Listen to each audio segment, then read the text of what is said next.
Hi everyone, this is the second episode of our weekend travels. This time we booked a Bahay Kubo in Cabangan, Zambales.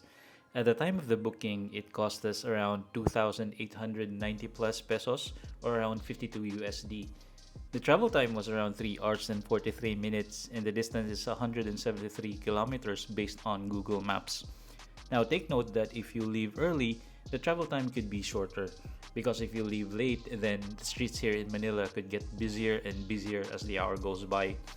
Waze, on the other hand, is adding 2 hours plus for the travel duration, so we opted to follow Google Maps.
Finally, when we arrived at the location at around 5:15 p.m., grabe, it was a long 3-hour road trip. Now, when we arrived at the location, nawala yung pagod namin. Why? Because obviously, it was worth it when you see the Bahay Kubo. It is the first time that we are going to sleep in this tiny hut. I grew up from the province and I was too excited to open the door. When I opened the door, laking gulat ko kasi may aircon siya. I thought it was an open air type of Bahay Kubo. And kitang-kita mo naman malinis siya. It's clean from outside to the inside. It has an outlet for charging your laptop and or any gadget that you may have. We are also welcomed with 2 types of towel but I brought mine this time. Akala mo talaga para kang nasa hotel because of the bedding. Now, time for me to go to check the backyard kung saan malalaking alon ang nag-aantay sa atin to surf.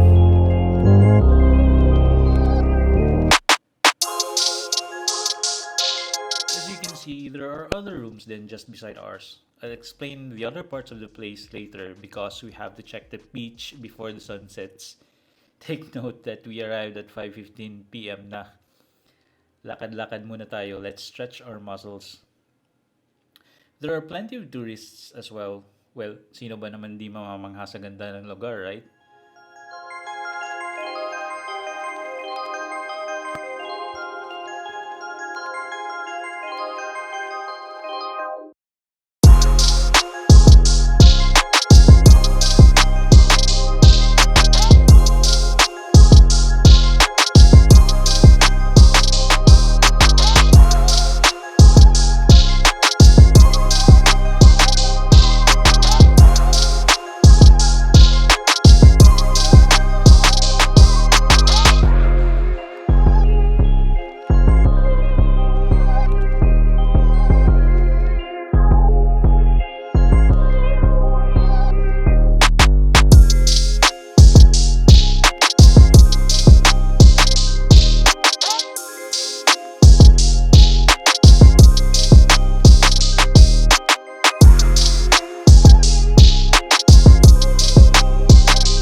come here, hanggang 10 p.m. lang ang nearby pizza parlor. Walang 24/7 na restaurant nor coffee shop. So, it's either you take early dinner or you bring your own baon or you bring your own food. They have a kitchen which I can show later. Nanibago talaga kami that night. I'm not claustrophobic, but I can sleep in tiny spaces like this.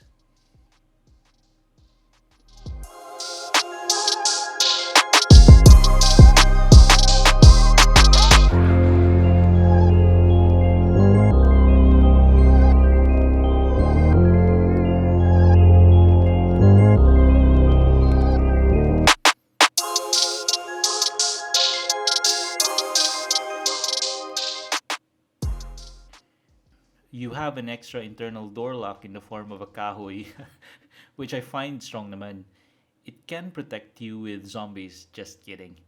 If you're going to look closely, wala kang makikitang insekto, langgam, ipis, or any flying insect inside.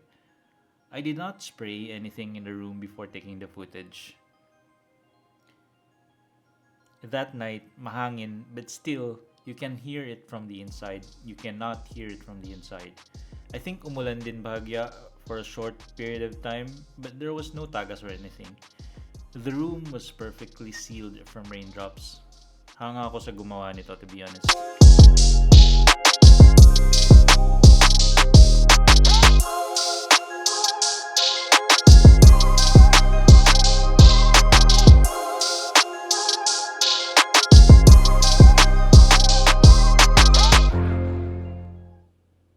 In the morning, I think I woke up at around 6:41 a.m. Yeah. Again, there was no nearby restaurant that opens up that early, so you better bring your own food for breakfast. And it's okay to bring your frozen food kasi they have a refrigerator which I can show later. The sun was perfect for a drone shot when I went outside. Now I think it's time for me to let me give you a tour of the entire gated place. The neighborhood was friendly, walang too much noise or anything. You can sleep in peace.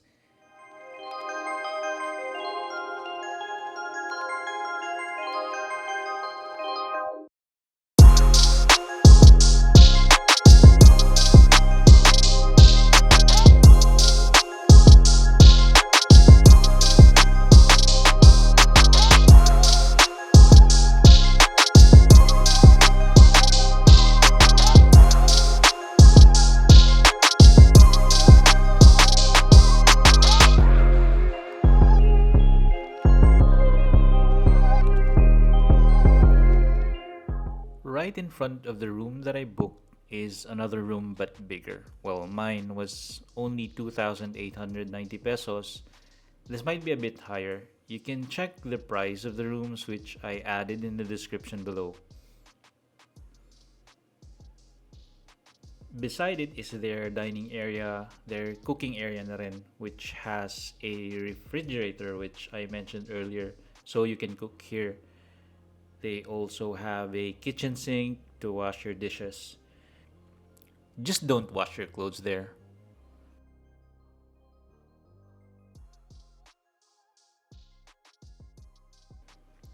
Now, next is their surfboards. I forgot to ask if they are free and included in the amount that you paid, but you can always ask the host and the caretaker.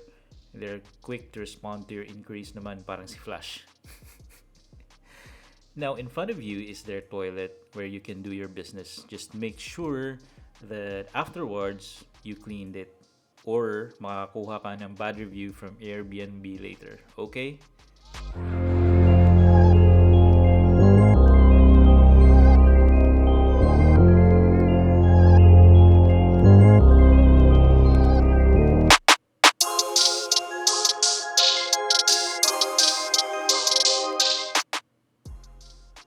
Just beside it is the shower room.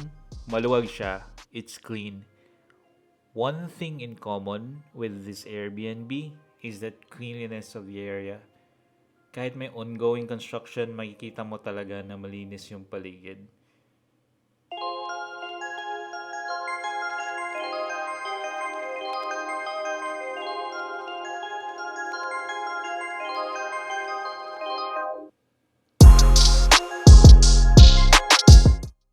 Next to it is the work area on the left. They call this the work area. It has an outlet if you want to open your laptop or charge your phone.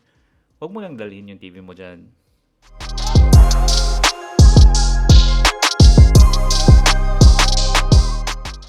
Now let's go to the beach. For now, I'll give you time to observe the area.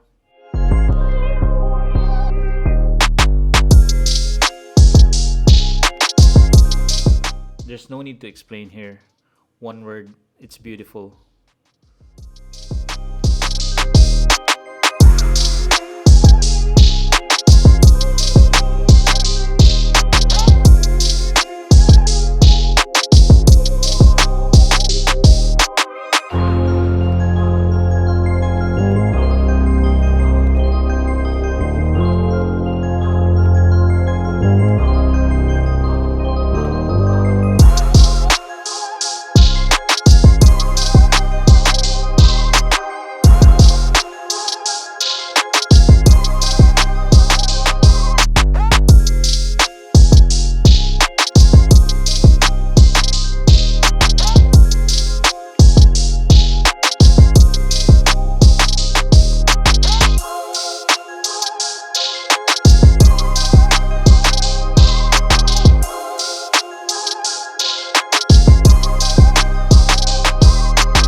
And of course, before we end the video, we would like to show you what you can't see in the city every day.